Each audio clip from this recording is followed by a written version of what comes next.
I wrote the first draft of the 10-point platform and program, but we didn't have a name for it. We had no name for it. The 10-point platform and program. We want power to determine our own destiny. We want full employment for our people. We want decent housing, fit for shelter of human beings. We want decent education that talks about our true history. We wanted an end to the robbery of our black communities by the avaricious corporate monopoly capitalists. What was it? 6, we wanted all black men and women to be exempt from military service. We changed that later on to free preventative medical health care. Number 7, end to police brutality and murder of black people. Number 8, right to have juries of our own peers for all black men and women who are in jails and prisons have been tried by all white jurors and so on. And summed the program up with the first 2 paragraphs of the Declaration of Independence of the United States of America. When in the course of human, I just thought it was great. I said, Huey, come downstairs here, man. I said, look at this, man.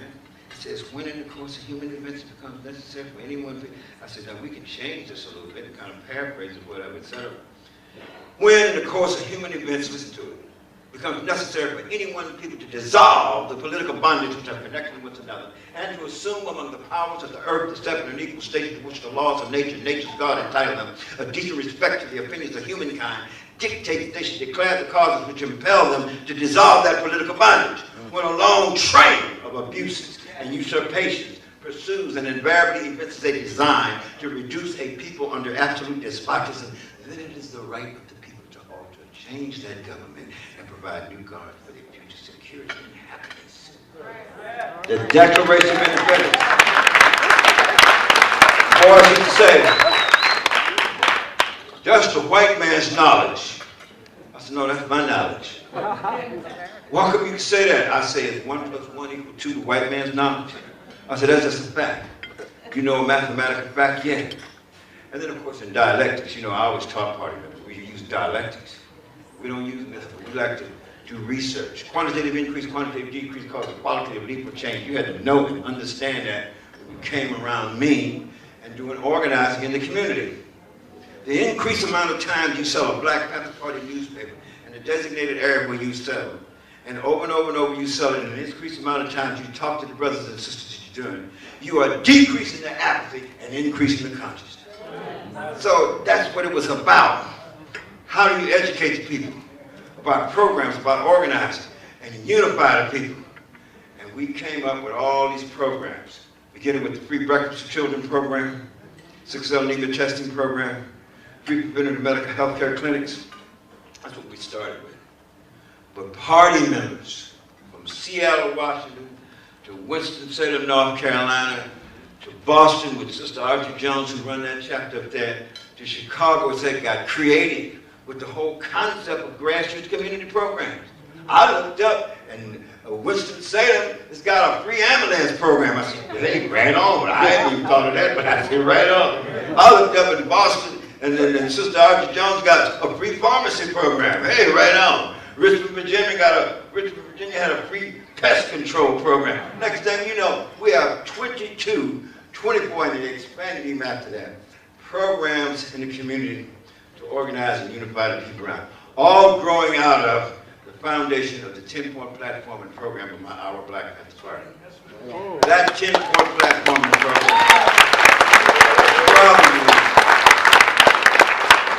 You know, even when we wrote that program, I said, now Huey, we don't want to write some long dissertative kind of stuff. He said, what are you talking about? I said, well, you know how some brothers and sisters, they're educated and stuff. But they try to talk to the grassroots brothers and people, and they say, the basic socioeconomic structure, the adverse conditions that you're subjected to, and consider in particular sociological and psychological factors. You know, and the brother, he said, hey, Brother Bobby, what you talking about, man? When you get down here and get playing with brothers and sisters, then they understand you. And that's why we wrote the 10-point program and tried to stay away from that dissertative kind of leaning in language.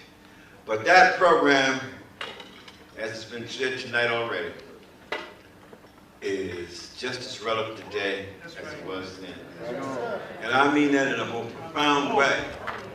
This particular movement,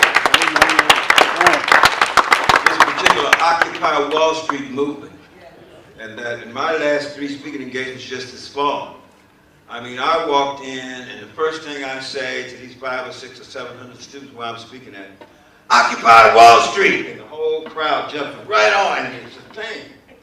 And then finally, on the internet, they put out the first, 40-some odd points of what they were issuing about, and I read them all. I said, wow, what these guys are talking about, every point in the 10-point platform and program fits right into everything they're talking about. The unemployment, the decent housing, et cetera, so it's right there. So, you know, our party evolved to have a broader class analysis rather than a race-only analysis. We understood how to look at the broader class analysis of what was happening. So that became literally a stepping stone point for us to really begin to expand. The great characteristics of the Black Panther Party was so great when we got coalitions going. Other organizations, such as the Red Guard in Iwakun, with the young Chinese Asians, and Asian Student Alliance that Richard Aoki started, it was another organization, the Young Lords political party, and AIM, American Indian Movement, all wrote their own 10, 12, or 14 programs modeling after what we had written, but more specifically to their inner culture and their community and what was happening. And so that 10-point platform and program is basic.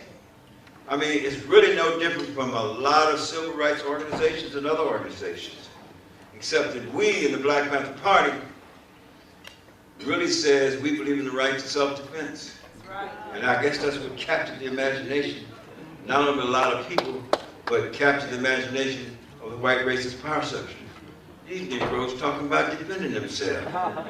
Well, I'll be darned. You know what I mean? They called me one day over to do a television show in San Francisco, Race Relations in America.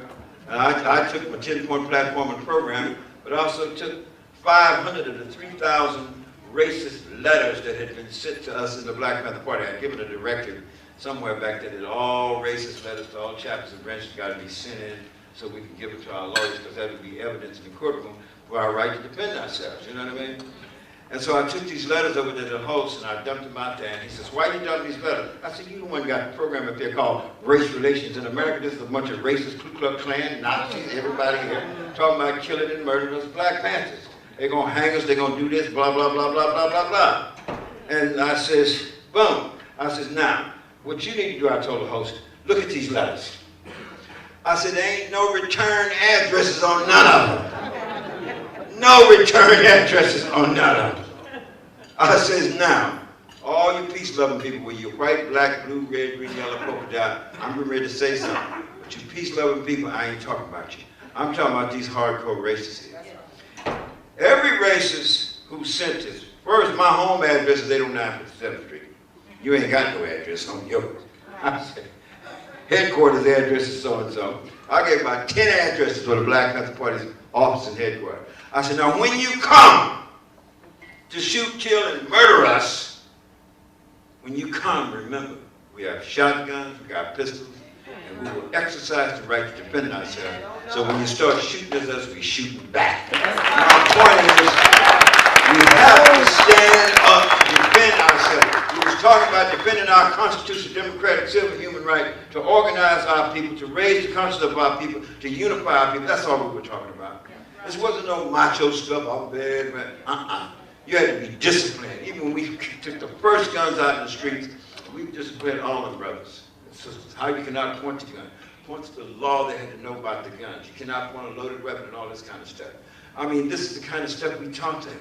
And I'll never forget that day when we first went out there and got that first real disciplined, organized patrol together.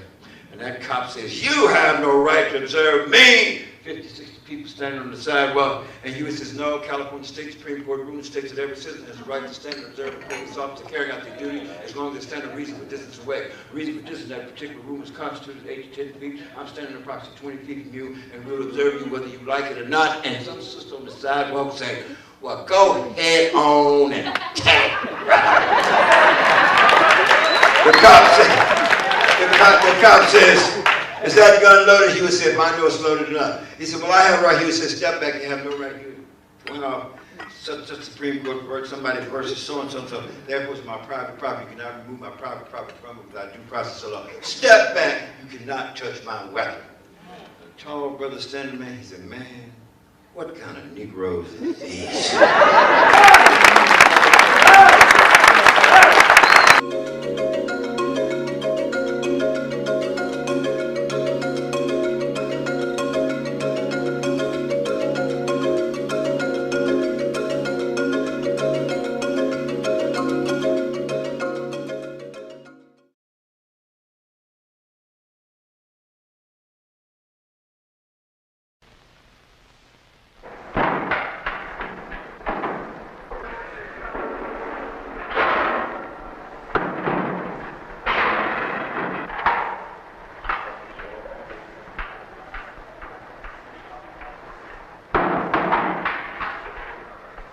Okay, fellas, right in here, huh? You working there?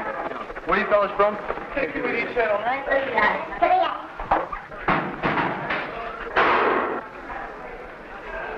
So, hey, one thing, today's Friday the 13th, also my birthday, so how about that? Friday the 13th, also your birthday, so what? What are you talking about? This time. A birthday's a birthday. It is, but on Friday the 13th, can you dig that? Did you see the paper there? Francisco? Yeah. About what? Did you get my beat when I started? Oh, I saw the, I just got through looking at the, Examiner. They had the pictures in there. Mm-hmm.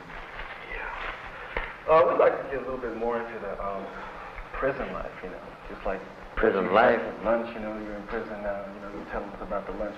A lot of times before, when we're off camera, you know, you show your sense of humor and yourself and everything like that. So this time, you know, come on out and be natural. Show all the sides of yourself that you are, you know. What about the program? Huh? Are you asking about his prison life? I'm asking about your prison life, and I'm asking about, you know, the Panthers and mix the two. So when we get through with this film, we'll be able to bring a picture back to the people of who Bobby Seale is in prison. Mm-hmm. And the thing that struck me last time when I was here is I expected you to be positive. I didn't know what to expect, because you might have been broken down, and they might have driven you crazy or cracked you. Mm-hmm. The thing that's impressive to me and a lot of people that saw the footage the first time was that you're alive and well, and you're, you know, surviving the pressure that they put on you, you know, in all these different forms. So, where did you just come from now, down the hall? Well, they just brought me out of my, the cell they keep me in. That it's a cell that I'm isolated, you know, from all the other prisoners in the jail. Yeah. And I've been in there reading the papers, this morning's papers. And just before that, I was out to see my lawyer about the local superior court they got it so operating that they just almost threw the habeas corpus aside, you know, so we could at least always a habeas corpus for a hearing, you know, concerning this extradition that Reagan and call itself making. Yeah, okay, we'll get into that extradition a little bit later. What about we missed the food part. What did you have for lunch today in jail? I have some more of that soup. You have it's just a thing of soup, you know. Some days it's what they call potato soup, and some days it's what they call, it's a kind of greenish-looking marsh split pea soup. What do they feed it to you in? Well, you have a metal pan, like almost, and it's about an inch in depth, you know, and about 5 inches in diameter, the bowl part of it. And, so that's what you have that today? and bread, yeah. You eat that usually every day? I don't eat it all, I throw it in the toilet. What I do is they have a commissary here, where you have money on the books. You know, people leave you money. Yeah. Where you can buy cigarettes, where you can also buy milk. I buy a quart of milk. I have a coal. And you have a coal now? Yeah, I have a coal. And, well, it's going away a little bit, but they have little cartons of orange juice you can buy. So I want that vitamin C, you know, to keep buying. So I buy a couple of those and a quart of milk. And then they have, you can buy some candy, you know, and your cigarettes. And then they have some crackers, and Ritz crackers, cheese kind or something that they don't sell out there on the market, I guess, much. And they sell them up here.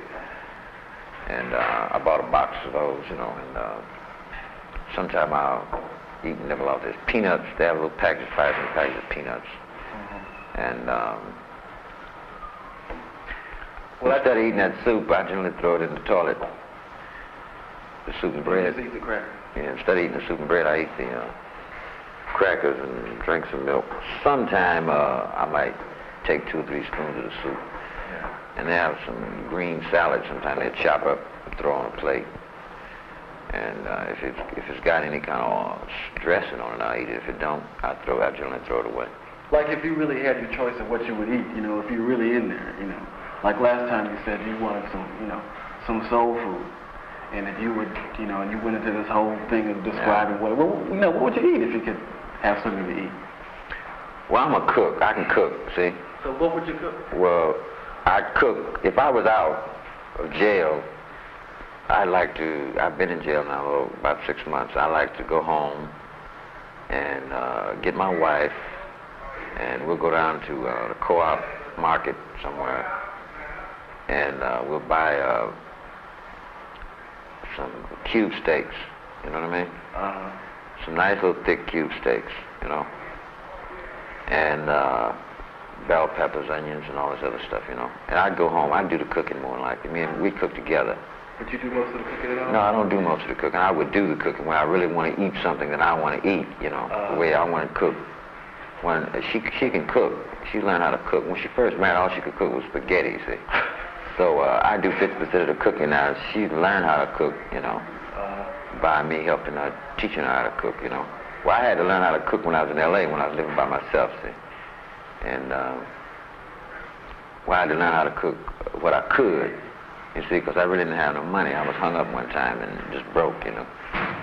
But what I'd cook is I'd take me some cube steaks, flour them down, season salt them down, pepper them down, and then I'd douse them in some flour, and I'd put them in a pan of hot grease, you know, about 4 of them. And as they brown on one side, I'd flip them over. Then I'd cut up a whole onion, slice rings of onions, and I'd cut up some rings of bell pepper, you know, and then drop a lid on top of it, you know, and lower the fire down, you know, and let it go slow. And meanwhile, the ham ends or bacon ends is already boiling. Have already been boiling at least, you know, 30 minutes, you know, on a high fire. And I drop either some fresh shell black-eyed peas in there, but a frozen black-eyed peas, which I prefer, you know.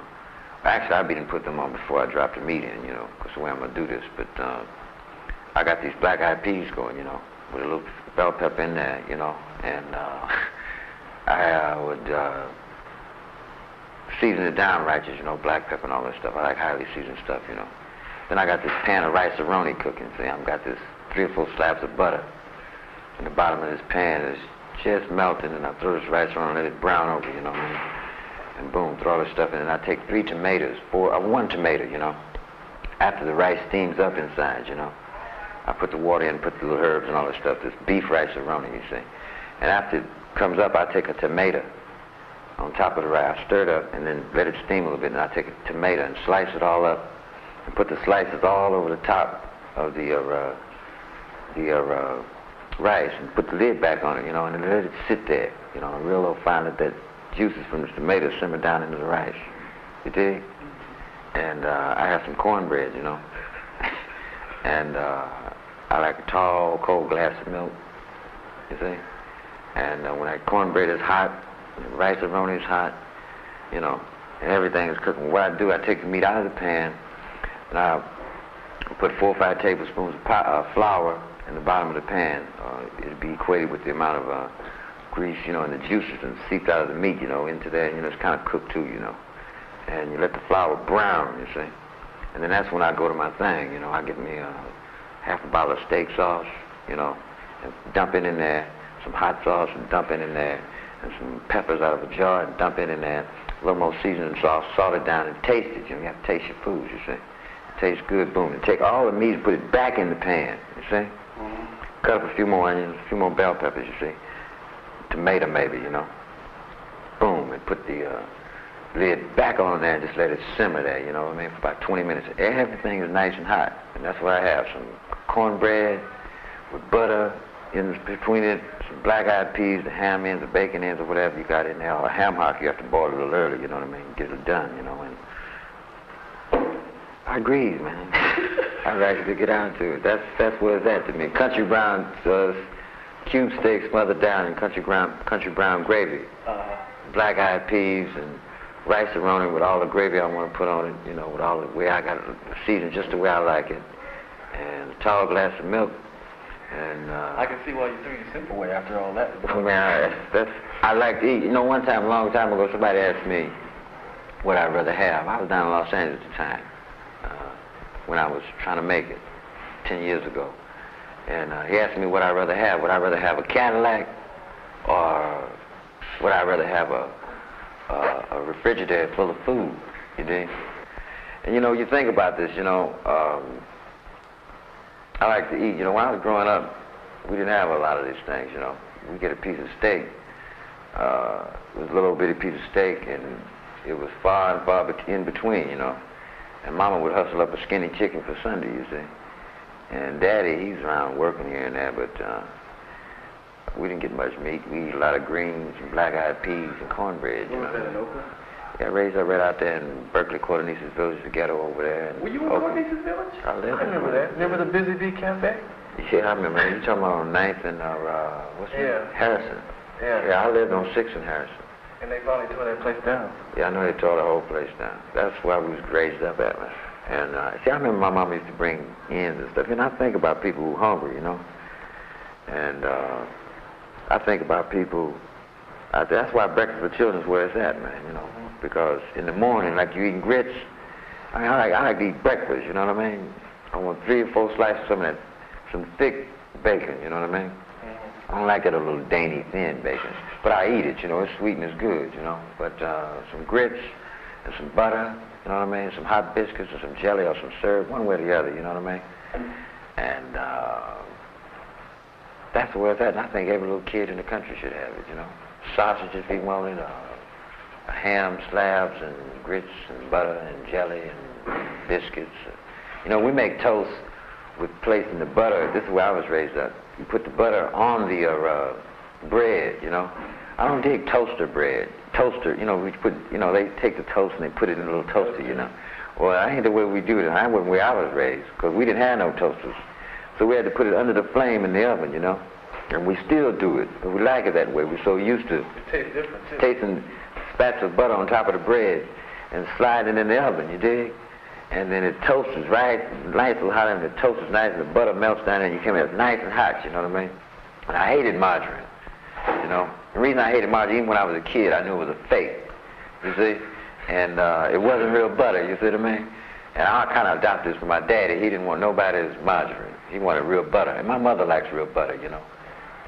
They was come up on the farm when they was young too, you know. And butter, man, on that rice and scrambled eggs or sunny side up eggs. Just take me some pile of rice with all the butter in it I want, and 2 or 3 sunny side up eggs on top of that, and some smoked sausages or some bacon.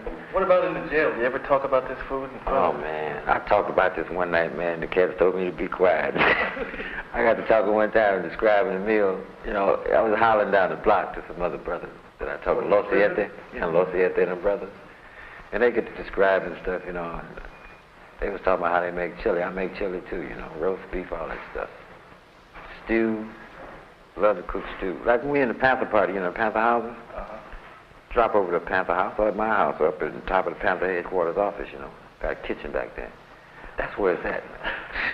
I mean, you know, you grease, you know. And so I tell the brothers there's some chili, you know, and everybody gets together and we eat food is life, man, you know. And I relate to things, you know, like that. What about Los Siete? You can't see any other prisoners, can you? No, only time I see them cats, man, is when they lawyer. Well, they lawyer is my lawyer. They, you know, I call them out, but one of the lawyers working along with Gary as a crew will call them out, and they pass by my cell. Anybody. You see any of the other prisoners where you are? Yeah, I can see when they pass by my cell, or when they come down to take a shower. They might have shower day like tomorrow, see, on Saturday. And they'll come down, and the process of them taking that quick 5-minute shower. See, this shower cell is kind of like next to my cell, but it's to my left. I really can't see in the shower. But as they come and get ready to go in, they say, "Power, Bobby, you know, what's happening, brother?" I say, "Right on, you know." Well, Mr. Ramos, you know, we will win, and we be talking about a lot of things, man. We talking about the fact got to raise defense funds and things like that, you know. And the fact that the people struggle out there in the streets, what's happening, you know, and we got to organize the people and let the people organize around the programs and unify around these programs, you know. Breakfast for Children, Free Health Clinic, all of it. You think the prisoners in there understand, you know, the most of them hip to what you're talking about? I think a lot of them are not motivated. I think a lot of them just don't know, really. They know some kind of way, but they're not able to articulate how it's really the power structure. You know, the avaricious, greedy businessmen and the demagogic power, they're not hip. How do you know this? How do I know? Yeah. I mean, how does it make itself evident? It makes itself evident that you can distinguish between two different kinds of prisoners, you know. You can distinguish the kind of prisoner who has some political thinking. How do you do that? When you first come into the cell block, when you walk on there, how do you know which prisoners have a political consciousness and which are the other ones? Some of them, a lot of them ask me, brother, what's going on? They just don't know. You know, they know me, they heard about me, you know, they heard about the party, you know, they heard about Huey and all of us, you know, contributing together. And they just outright asked you, you know, what's going on, you see. It's a lot of them. Do they yell it down the halls, or do they? Well, they might pass by the cell, or they're waiting to come out this little gate to come out and see their lawyer. They might be there about 2-3 minutes, you know. I rap to them, you know, stuff like that. They ask me questions. Then there's brothers that know a lot of what's happening, you know. And he comes right on in, you know. He be talking about what Reagan did and what you think about that. And he just, you know, relating his knowledge. We trade knowledge, like, you know. And he's talking about the fact that the budget for welfare in the state is lower than the budget for prisons. You know, these brothers know this. You cats know all this information? Yeah, man, these cats, some cats know this stuff, man. It's, you know, and it's very important stuff. Reagan, you know, directly and indirectly, man, however, all the rejects, and these cats are hip, how the rejects on the adult authority, the cats are rejects, man. Mad Dog, Madden, the ex-policemen, ex-DAs, you know, they kind of rejects, you know, they ain't got, and they run the prison system, man. They're rejects from where?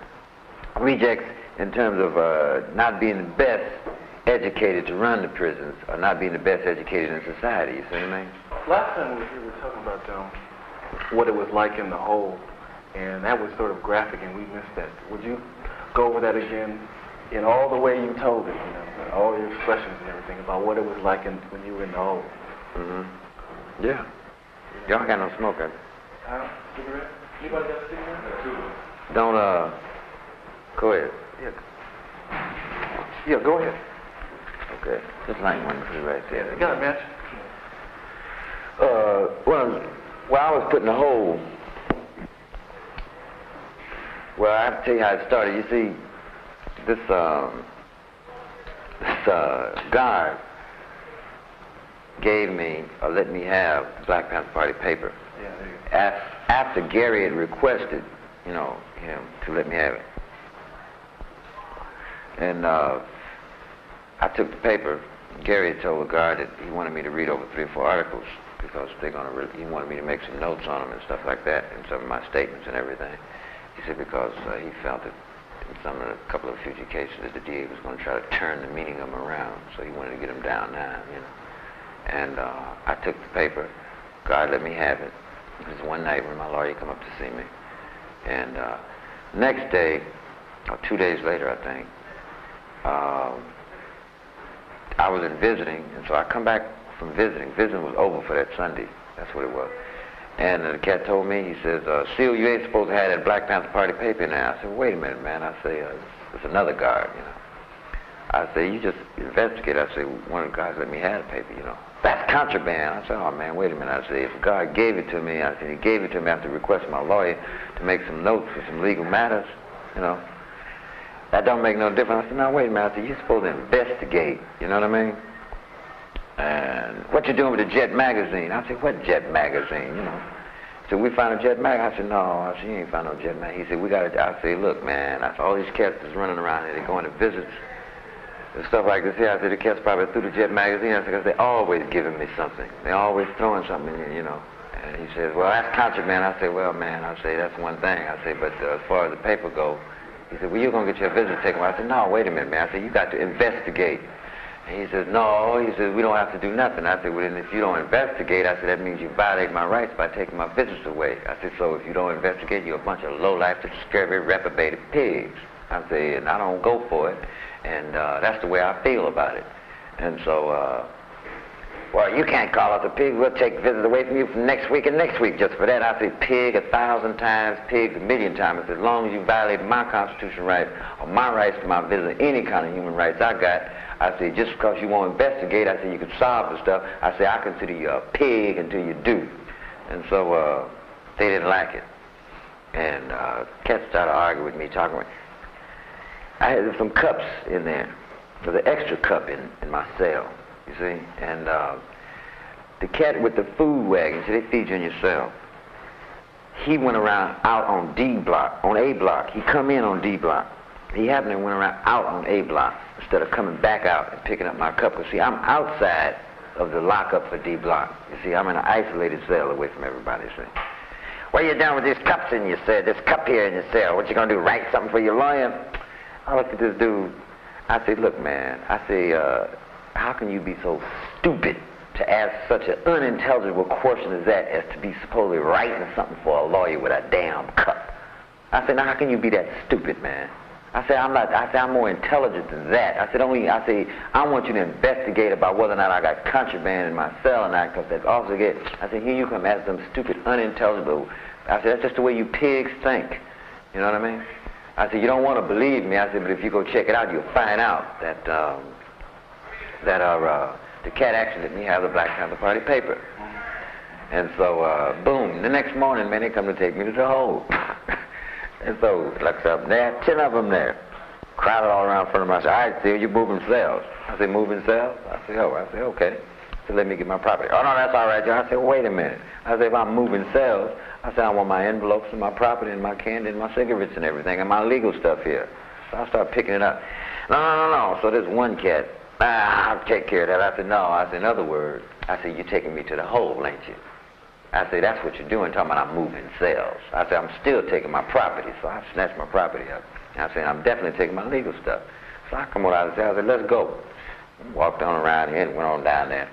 We got down there, and so they say, all right, give us all your stuff. I said, you don't get my legal stuff. I said, you don't get none of my legal papers. I said, because by constitutional right, I said, I got it right. Any person accused and held in jail got a right to keep all things related to his legal defense with him. I said, you know that. You can't have that. No, I said, yeah, I'm going to keep it. I said, the only way you're going to get it from me is take it from me. I said, because I'm keeping my legal stuff. So I said, you can have all this other stuff. I said, you can put that away. I said, my legal papers I keep with me. So I said, let's go to the hole. So I started walking towards the hole. And so they all jumped in. They all kind of, excuse me, they jumped in front of me, you know what I mean? And so you got to give me, I said, no, I ain't going to give you my legal papers. I said, I got a right to have my legal papers. So I started to walk towards the hole again. And all them cats grabbed me simultaneously. Legs, hands, and everything. And right around the neck and started choking me and pulling me to the ground. And we was wrestling there for a while. And then this cat started hitting me in the testes. This one cat who talking about, don't worry about your stuff, you know, let's just go, you know, when you get ready to put me in the hole. And man, I was passing out, you know, and the cat was choking me, man. And he hit me 4 times, man. And I remember the last time as I was just going on out, you know. That pissed me off, you know. And I had a TV interview, and he was standing back out there listening. And I saw him listening. I said, I don't know if they even showed it on TV, I said, but they said they put me in the hole for calling him a pig. I said, well, the punk, the bastard who put me in the hole and hit me in the balls, in the testes, I said, I still consider him a low-life, scary, reprobated pig. I don't even know if they put that on TV or not, but that's the way I felt about it, and that's exactly what he is. That's what he is. This badge 41 of the sheriff's department, you see. And I got his badge number and everything, you see. The fool, you know. And I just wanted to print it in the paper so all the people in the community can know who the pig is, you know. But anyway, they put me in this hole. I woke up. What did it look like, the hole? Well, I woke up, the holes are 7 by 7. No, 7 by 5, about 5 feet wide and 7 feet long. It's just a box. There's no bed in there. You have no blankets in there. You have no toilet. You don't even have a toilet in there. All you got is a hole in the floor. It's a box. Well, they strangled me and to my damn throat. You know, I'm still hoarse now from that very strangling. I'm thinking about suing. Well, I was choked. After I was choked, and I just woke up. I was in the hole, you know, and they threw some. Oh, you don't have nothing on. You don't have no underwear on, no socks, no shoes, and they give you a shirt, but the shirt is raggedy. The stuff they got in, they got you clothes with holes in. But a lot of cats ain't even in the hole got raggedy stuff on in here, you know. But I woke up in the hole, so my throat, man, I was hoarse. And you know what shocked me the most? When I came to, I couldn't utter a word. That's how bad they choked me. And I already had a tonsillitis problem, see. And they choked me. They wouldn't even let me go see. I wanted to get the doctor, you know, to go through my throat. Dr. Fine, my own private doctor, or Dr. Carlton Goodlett, one of the two of them.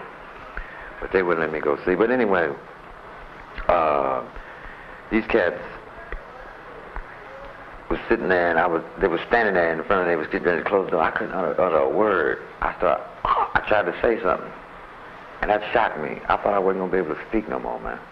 That blew my mind, pissed me off. Talking about mad.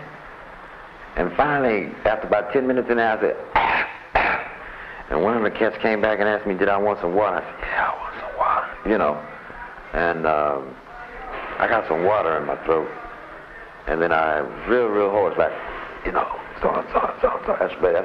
That's how my throat was the first day. And it swelled up, and I started running a temperature, you know, that tonsillitis stuff, and everything.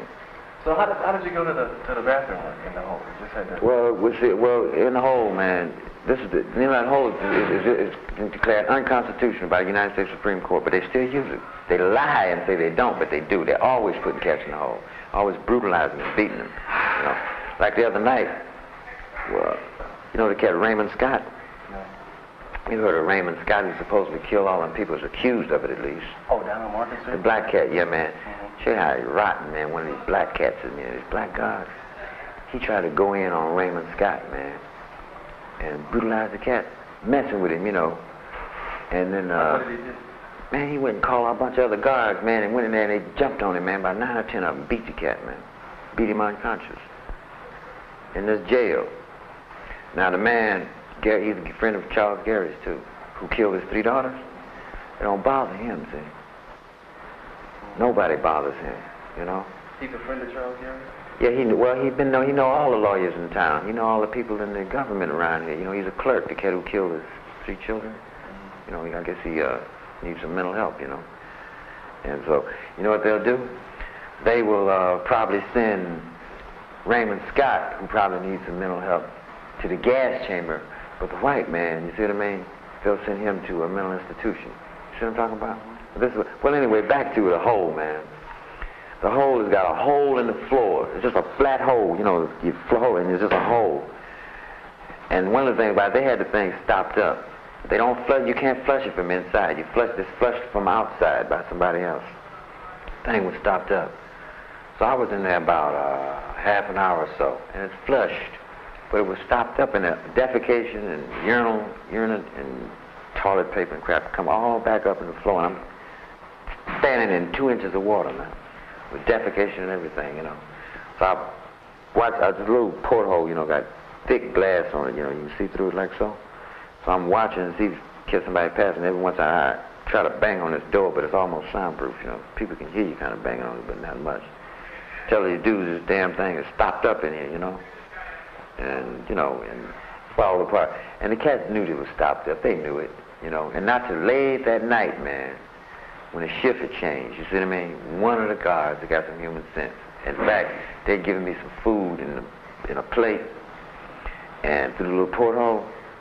You see, what the water recedes, flushes up, and it sits there for an hour. You know, it takes an hour for it to recede back down, and they flush it back up. So where were you all the time? Every hour and a half. Yeah, I was in the middle of the crap. You know, until the stuff receded, and I could sit back on the floor, possibly. You know, I couldn't stand up all that time, you know. Yeah. And, were you hanging up on the bars and stuff trying to... There's no bars. It's a box. It's a box. It's a box. There's no hole. It's a door. A big, thick door. A big, thick steel door, you know. And it's a cold floor. You have to sleep on the cold floor. You don't have no bed in the hole. It's not a... It's a 7 feet long, 5 feet wide box. So what did you do to keep yourself fit or to keep yourself sane when you're in there? Oh, in the hole? Yeah. You see, this is where you beat the cat. See, when you're revolutionary, you don't, they can't break your spirit that way. You see what I mean? The real thing is you understand the psychology of the cops. They are the ones who really couldn't stand to be in there. That's why they create that kind of thing. You see what I mean? They are the ones who really couldn't stand to be in there. Anyway, my food came in there. They gave us some food in there. And what it was is the way they got that thing turned off, unstopped that plug in that hole. And me, I have said, sitting and stuff is, on the night shift, after they come back around to pick up the thing, I wouldn't hand the plate back out the porthole, you see. And they opened the door, and I'm over here in the corner, and my plate is sitting there and all this water, defecation and crap all over the floor. I look and I say, nah, is this you cat's hole? And so he said, come on out of there. So they cleaned it up and unflushed the thing and got the thing all cleaned out. But it's their minds, if they're scared of that hole, you see, they're the ones who could never take it, you see. But Huey one time was telling me about how he figured their psych out. When he was in jail a long time ago, way before the party started, they put him in the hole because he led a strike in jail for better food, And what they did is they stuck you in the hole and they give you a cup of green marsh and mesh, and 2 pieces of bread or something twice a day. And so when they first come around there, he would say, I'm not going to eat this crap, because I was striking upstairs for better food in the first place. What I'd look like eating this crap you kept sitting out here in the first place. So he had threw it back out. For 2 days, he wouldn't eat. But it so happened the shift changed, and a night shift cat changed. And the cat who came on night shift happened to be a brother who knew me and Huey very well, at Mary College, And this cat saw Huey down there and asked Huey, was he hungry? Well, he didn't even ask him whether he was hungry. What it was, he just went and got some bologna and cheese sandwiches, and brought them down and gave them to Huey at night. And every night he'd come on. So the next day, where Huey figured out these cats' psychic was that they come down there and it blew their minds. Was when Huey come down, they come down the next day with their green marsh, Huey would be doing push-ups, and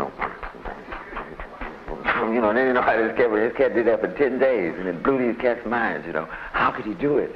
It's just impossible, Well, Huey reversed the understanding of their thinking. The first thing is a basic fear. It's impossible to survive in the hole. You're supposed to break your spirit, you know what I mean? But you don't do that, see? And once you understand that their psychology, deep down inside, they can say everything they want to say, but them cops are really scared of that hole. That's why they create something that they fear, you see what I mean? Which makes them hate. It's a basis of hate and false fears that they have. So they create the most detrimental things. That's the basis of hate. And so you see how you can describe their hate, you see. So how did you whip psych on them when they came back? In Oakland, California, the search for power began on the streets. Blacks had little say in how their community was run. In particular, many questioned the role of the police. The police throughout the black communities in the country were really the government. We had more contact with the police than we did the city council.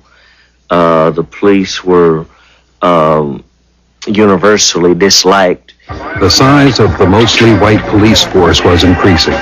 So were complaints of police brutality.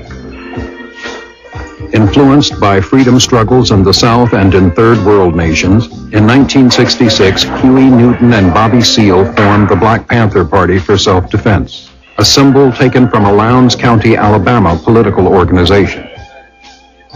Armed with law books and with guns, the Black Panthers monitored the actions of the police in the black community. I remember one of these first events when we got out of the car. We saw a policeman, making an arrest of some kind, about 20 or 30 people in the community standing to the side watching.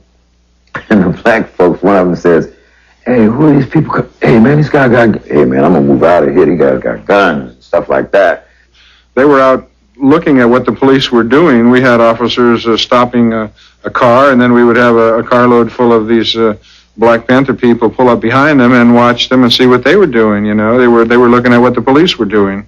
we would follow the police around, and when the police would arrest or detain someone, we would read their rights to them.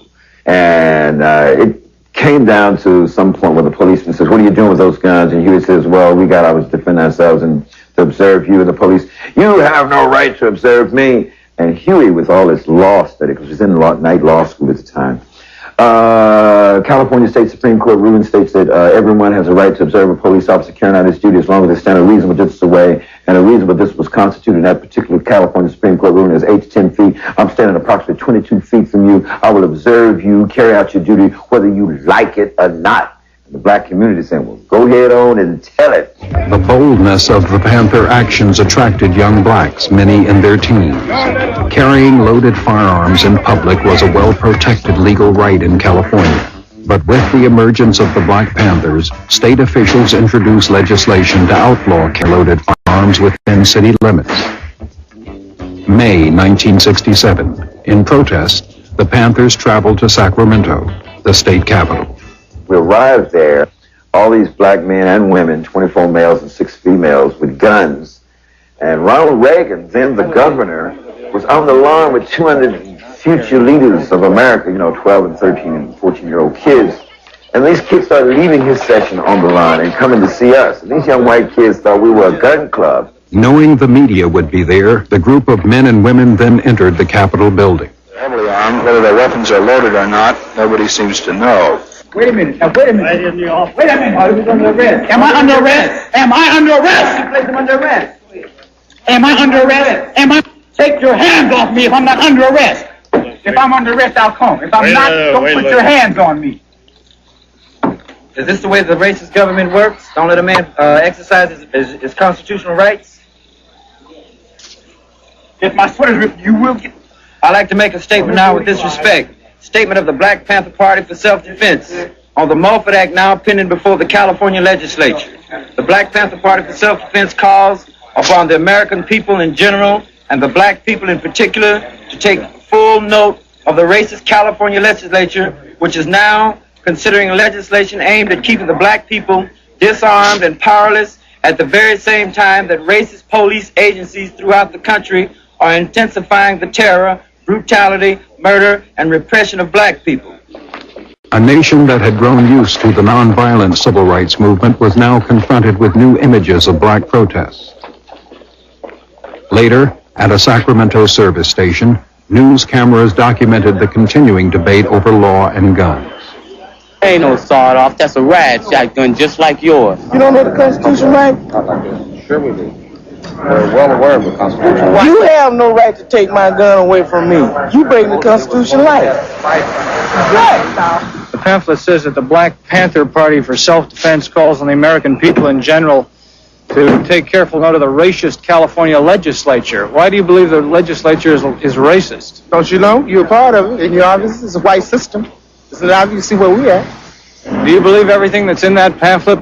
Pamphlet speaks for itself. The Black Panther Party's style and dramatic actions captured the attention of the media. Yet the Panthers often disagreed with the way they were portrayed.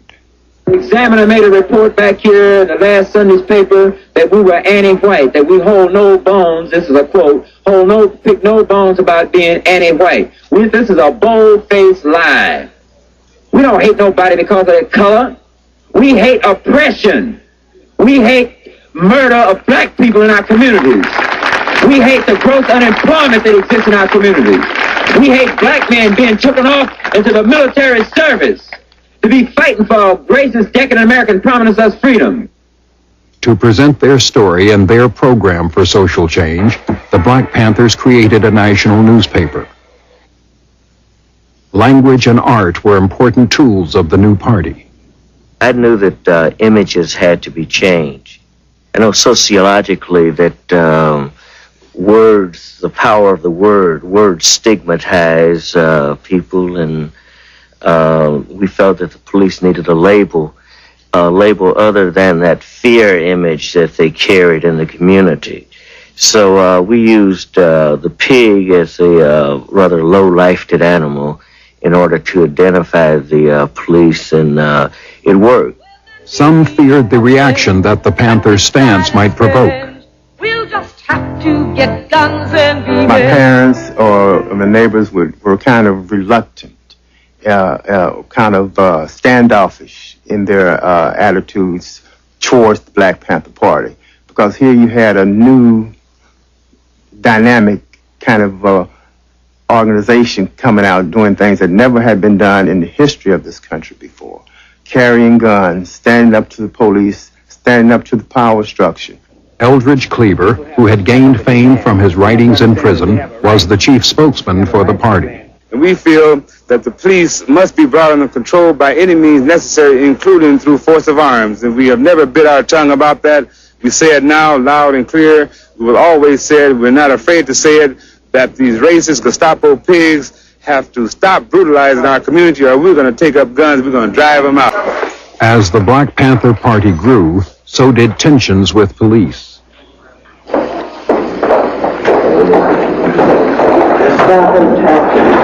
In October of 1967, a year after the party's formation, Huey Newton was shot in the stomach in a confrontation with police. Police officer Herbert Haynes was also seriously wounded. Officer John Fry died from gunshots believed to be from a police revolver. With the death of a policeman, government pressures on the young organization intensified. Newton was charged with first-degree murder. He maintained he had been framed. In America, black people are treated very much as the Vietnamese people or any other colonized people, because we're brutalized. The police in our community occupy our area. Our community as a foreign troop occupies territory. The Panthers called themselves a revolutionary organization. The 10-point program was their blueprint for change. And we wrote out this program. We want power to determine our own destiny in our own black community. Immediate end to police brutality and murder of black people was point number 7. The right to have juries of our peers in the courts, what have you. We summed it up. We wanted land, bread, housing, education, clothing, justice, and peace. The Black Panthers distributed free food and later developed a free breakfast program for children. Good morning. Good morning. I can't hear you. Good morning. Good morning. Black is beautiful. Free to it. Said I want you free. Free to it. Black is beautiful. Free to it. Said I want you free. Free to it. Black is beautiful. Free to it. The idea was obviously twofold: for the specific purpose of serving those people who were directly benefited by our programs, but also secondarily to influence the minds of people to understand not only that the Black Panther Party was providing them this, but more importantly that if they could get food, that maybe they would want clothing, and maybe they want housing, maybe they'd want land, and maybe they would ultimately want some abstract thing called freedom. Around the country, particularly in urban areas, young black men and women formed local chapters. The party grew much too rapidly because many of the young people were very enthusiastic about the guns and about the berets, but they knew little about the community programs that were really our reason for existing. The growing party still faced the dilemma of having its leader, Huey Newton, in prison. Court proceedings attracted national attention, bringing support to the Panthers from an alliance of white and black political organizations. You're obviously in good spirits, Huey. Why? Because I have the people behind me, and the people are my strength. Huey's mother's here.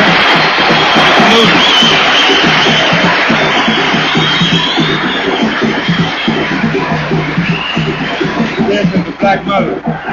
February 17, 1968. Stokely Carmichael, James Foreman, H. Rap Brown, leaders of the Student Nonviolent Coordinating Committee, now joined forces with the Black Panther Party in their call for revolution. And so in talking about Brother Huey Newton tonight, we have to talk about the struggle of black people, not only in the United States, but in the world today, and how he becomes part and parcel of that struggle, how we move on so that our people will survive America. See, it's no in between. You're either free or you're a slave. There's no such thing as second-class citizenship.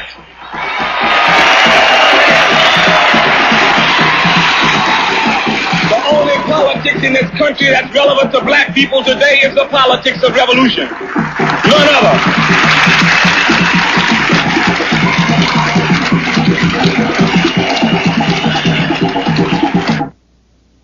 April 6, 1968.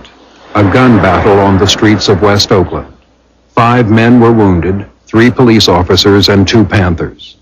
A third Panther, Bobby Hutton, age 17, was shot to death. Black people are now to organize in a fashion where we have maximum retaliation against all forms of racist, police brutality and attacks. What changes have there been in the Black Panther Party since the gunfight last weekend? What you mean, what changes? We have a black man that's dead, murdered by pigs. That's a change.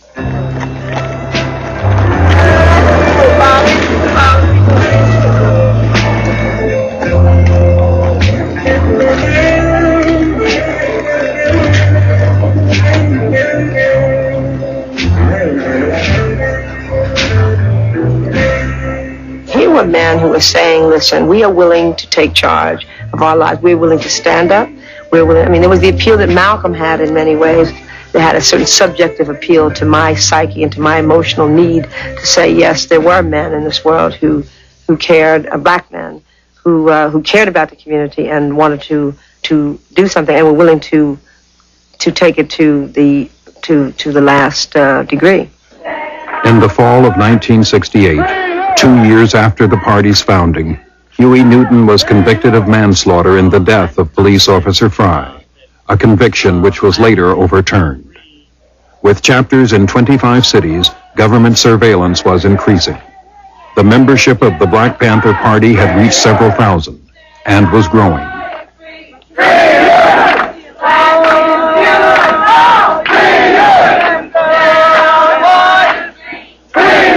It was a battle. It was a struggle, and I think we rooted ourselves in the sense that we began to get millions of black folks to really look at where we were coming from and our stand against the power structure.